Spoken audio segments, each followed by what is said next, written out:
Question है वो basically divisibility bye 8 से स्टार्ट हो रहा है, ठीक है। तो डिविजिबिलिटी बाय 8 को चेक करने के लिए हम क्या करेंगे, सबसे पहले इस लाइन को पढ़ते हैं। क्या कह रहा है इस लाइन में, a number is divisible by 8 if number is formed by it's last 3 digits is divisible by 8। So it means कि अगर हमने 8 की डिविजिबिलिटी चेक करनी है, जी बच्चे फातिमा इंशाल्लाह आज आपको मिल जाएगी पीडीएफ।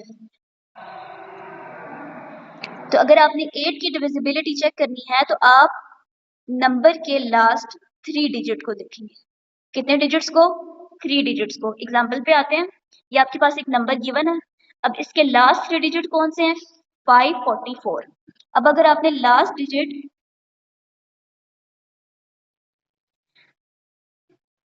आपने क्वेश्चन मुझसे पूछना है ना, तो आप मुझे मैसेज कर सकते हैं, नो प्रॉब्लम।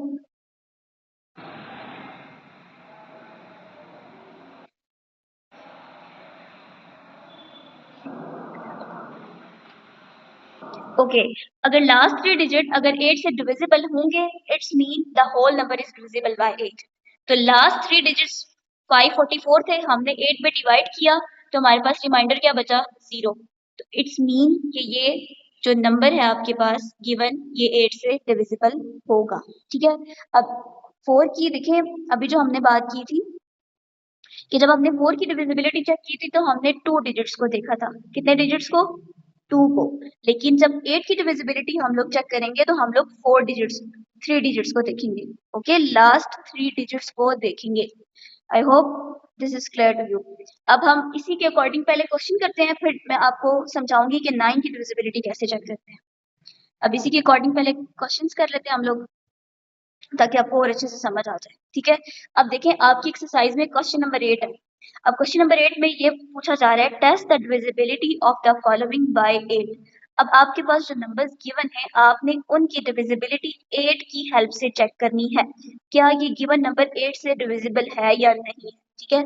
आप क्या करेंगे, सबसे पहले आप लोगों ने देखा कि आपके पास जो नंबर है वो कितने डिजिट का है, 4 डिजिट का। इसके अंदर कितने डिजिट्स आ रहे हैं, 4। आप सोल्यूशन में सबसे पहले उस नंबर को दोबारा लिखेंगे।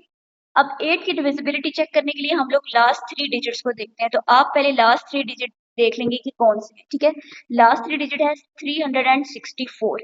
अब 364 को आप 8 से डिवाइड करके देखेंगे, अगर रिमाइंडर 0 आता है तो it's mean this whole number is divisible by 8।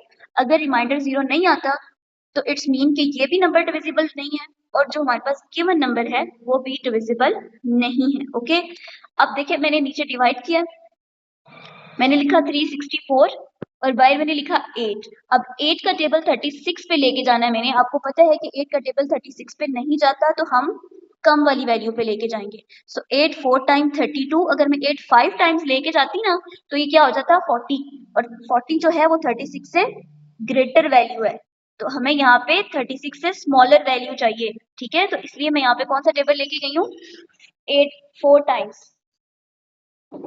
So you see 8 4 times क्या होता है, 32। ओके, अब जब आपको पता है कि यहाँ पे हम लोग क्या करते हैं, माइनस करते हैं। ओके, रिमेम्बर, मैं दोबारा रिपीट कर रही हूँ कि ऑलवेज जब भी हम डिवाइड करते हैं तो क्या किया जाता है, सब्ट्रैक्ट किया जाता है। ओके, अब 6 में से 2 को माइनस करेंगे तो आंसर आएगा 4, और 3 में से 3 को माइनस करेंगे तो आंसर आएगा 0। वो लिखें चाहे ना लिखें, इससे कोई भी फर्क नहीं पड़ेगा। ओके, अब नेक्स्ट वाला जो 4 है वो नीचे आएगा। अब 4 नीचे क्यों लेके आ रही है, बिकॉज ये जो 4 है ये 8 से स्मॉलर है, हमें 8 से ग्रेटर वैल्यू चाहिए, तो इसलिए हम लोग क्या करेंगे, इस 4 को नीचे लेके आएंगे। ओके, अब हमने 4 को नीचे लाया, ये क्या बन गया 44। अब 8 का टेबल 44 पे तो मेरे ख्याल से तो नहीं जाता, तो फिर अब हम क्या करेंगे, इससे स्मॉलर वैल्यू लेके आएंगे, ठीक है। जब हम स्मॉलर वैल्यू लेके आएंगे तो हमने देखा कि 8 5 टाइम्स 40 होता है, और 8 6 टाइम्स क्या होता है 48। You see 48 is greater than 44, तो अब हम 48 पे नहीं जाएंगे, हम उससे कम पे जाएंगे। सो हमें कौन सा टेबल पढ़ना पड़ेगा, 8 5 टाइम्स 40। अब 4 में से 0 माइनस करेंगे तो आंसर आएगा 4, एंड 4 में से 4 माइनस करेंगे तो आंसर आएगा 0। ठीक है, तो बेसिकली हमारे पास जो रिमाइंडर बच गया है वो क्या बच गया है 4। अब यहाँ पे कोई और वैल्यू नहीं ना रहती आगे हमारे पास, तो हम नीचे यहाँ पे कुछ भी नहीं ला सकते। तो अब हमारे पास रिमाइंडर आ चुका है 4। अब अगर रिमाइंडर 4 आए, अगर रिमाइंडर 4 आए तो फिर क्या होता है, क्या डिविजिबल होगा? बिल्कुल भी नहीं होगा। ये नंबर 8 से डिविजिबल नहीं है। जो हमने लास्ट 3 डिजिट्स लिए हैं वो एग्जैक्ट डिविजिबल नहीं हो रहे। तो इट्स मीन कि ये जो हमारा क्वेश्चन में जो हमारे पास नंबर था वो भी 8 से डिविजिबल नहीं हो सकता। ओके, ये देखिए नीचे लाइन मैंने प्रॉपर लिखा है आपके सामने, reminder is 4, so 8364 is not divisible by 8। अगर यहाँ पे रिमाइंडर 0 आता तो तब हम लिख सकते थे कि ये डिविजिबल बाय 8 है, लेकिन यहाँ पे रिमाइंडर 4 आने की वजह से ये 8 से डिविजिबल नहीं है। I hope this is clear to you. Okay, अब हम नेक्स्ट क्वेश्चन करते हैं जिसमें डिविजिबल हो, ताकि हमारे वो भी कंसेप्ट क्लियर हो जाए। Move to the next question. जी, तो आपका नेक्स्ट क्वेश्चन जो सेकंड पार्ट है ना, वो आपने खुद ट्राई करना है।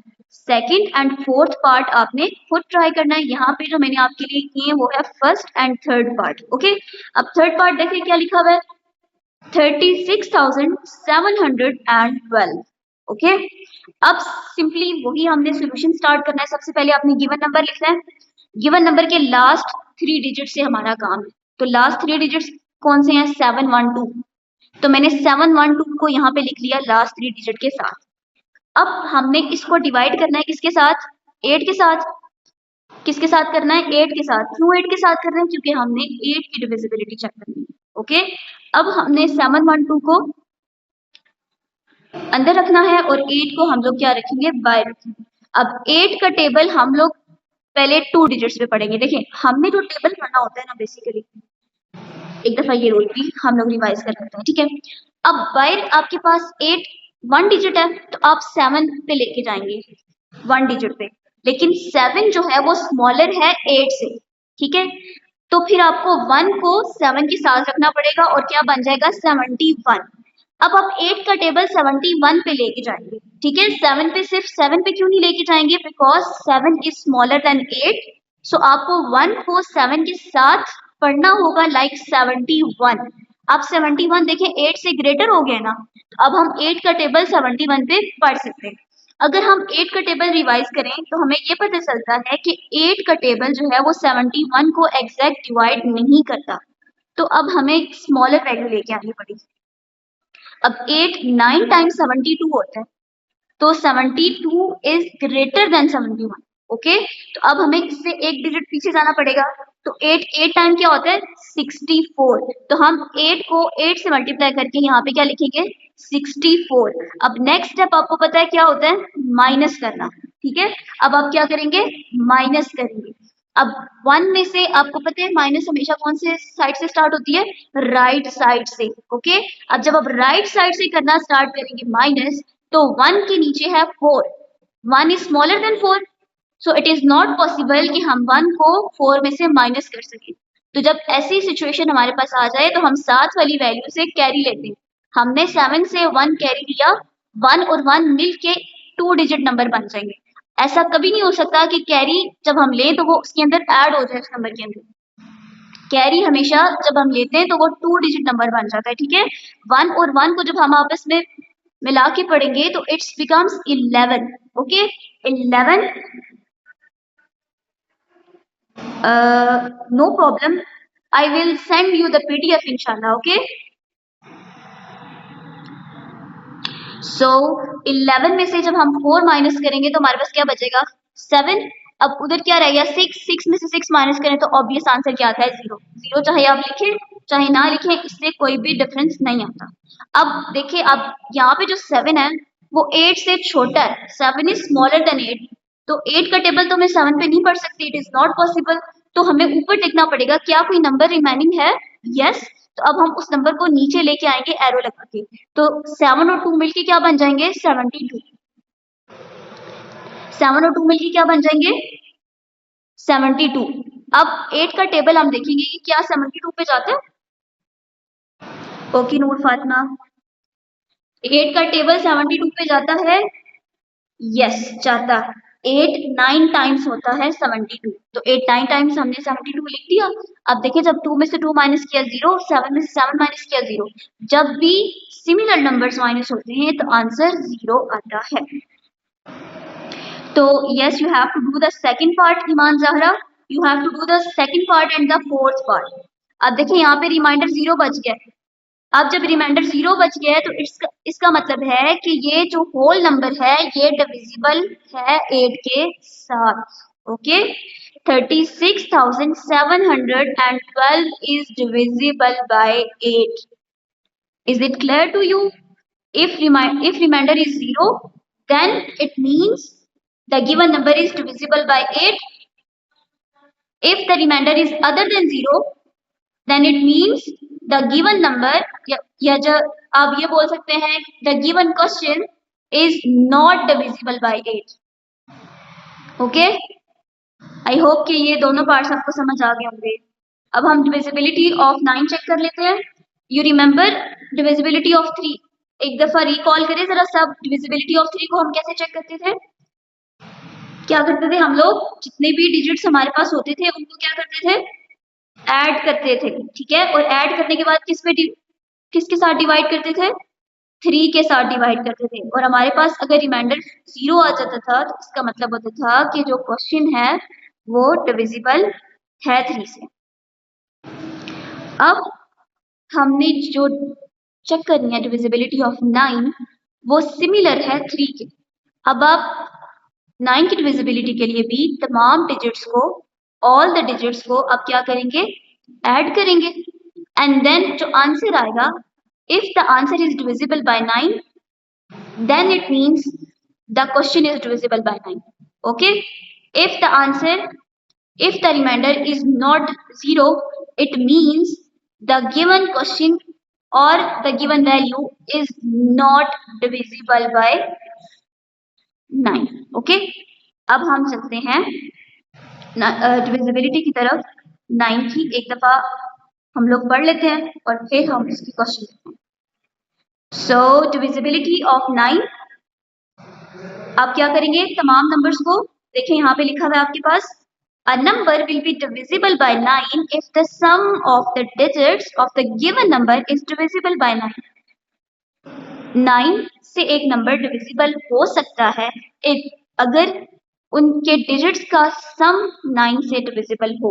आपके पास एग्जांपल भी है नीचे, देखें एग्जांपल में क्या है, 728316। आपने क्या किया, इसके तमाम नंबर्स को ऐड किया, ऐड करने पे आपके पास आंसर आया 27। नाउ यू नो दैट कि 27 जो है वो 9 27 को डिवाइड करता है। अब रिमाइंडर यहाँ पे क्या बचेगा, 0, तो it's mean this whole number is divisible by 9। तो अब आपने ये जो क्वेश्चन 9 अब से बात की जाएगी जिसमें डिविजिबिलिटी ऑफ 9 चेक करनी है आपने, ये क्वेश्चन आपने खुद ट्राई करना है, ठीक है, क्योंकि ये आप पढ़ चुके हैं। पहले आपने 3 की डिविजिबिलिटी के लिए भी यही काम किया था, अब 9 की डिविजिबिलिटी के लिए हम उसी प्रोसेस को फॉलो करें। तो आपने ये क्वेश्चन खुद करना है। आपका होमवर्क क्या है, मैं रिपीट कर देती हूँ स्टूडेंट्स, आपका होमवर्क है, आपने क्वेश्चन नंबर 8 के सेकंड और फोर्थ पार्ट करने हैं और क्वेश्चन नंबर 9 के आपने 4 पार्ट्स करने हैं, 4 के 4 पार्ट्स। ओके, 2 पार्ट्स आपको मैं सेंड कर दूंगी, 2 पार्ट्स मैं आपको सेंड कर दूंगी और बाकी 2 पार्ट्स आपने खुद ट्राई करने हैं कि आप लोगों से हो सकते हैं या नहीं हो सकते, ठीक है। मैं आपको एक दफा दिखा देती हूँ, टाइम जो है वो खत्म हो रहा है हमारी क्लास का, बट मैं एक दफा आपको 9 की डिविजिबिलिटी दिखा देती हूँ कैसे हो रही है। यहाँ पे देखें, टेस्ट द डिविजिबिलिटी बाय 9। आपके पास गिवन नंबर ये है, आपने इसके तमाम डिजिट्स को ऐड किया, ऐड करने पे आंसर मिला 27। अब 27 जो है वो 9 से डिविजिबल है, रिमाइंडर 0 आ चुका है, तो रिमाइंडर 0 आने की वजह से ये होल नंबर जो है वो 9 से डिविजिबल होगा। ओके, अब आपने बाकी पार्ट्स अपने खुद करने हैं, ये बहुत इजी क्वेश्चन हैं। आई होप कि आपको आज का लेक्चर समझ आ गया होगा और प्रीवियस भी आपने रिवाइज कर लिया होगा। ओके,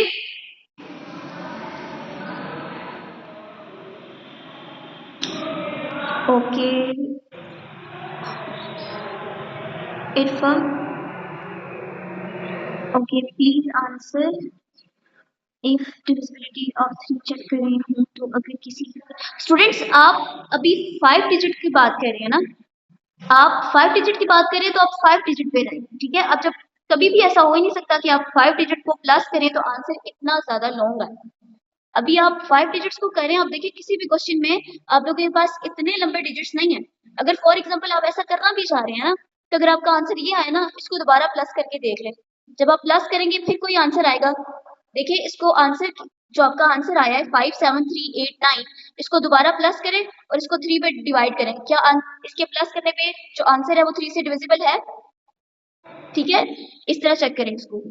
अदरवाइज आपने देखा होगा कि आपका जो, इरफा आपको मेरी आवाज नहीं आ रही? मैं आपकी क्वेश्चन को आंसर कर रही हूँ। ओके इरफा, मैं रिपीट कर देती हूँ कि आपके जितने भी क्वेश्चंस हैं आपके 6 ग्रेड तक, वो 5 डिजिट की बात हो रही है। चलें 6-7 डिजिट की बात कर लें, ठीक है। अगर आपने बहुत ज्यादा नंबर्स ले लिए हैं, ठीक है, अगर आपने बहुत ज्यादा नंबर ले लिए हैं और आंसर आपका बहुत बड़ा आ रहा है, जैसे 57,389, आप दोबारा इस पे 3 का रूल अप्लाई करें। 3 का रूल दोबारा अप्लाई करें और फिर आपको इसका आंसर मिल जाएगा। आपको समझ आ गई मेरी बात?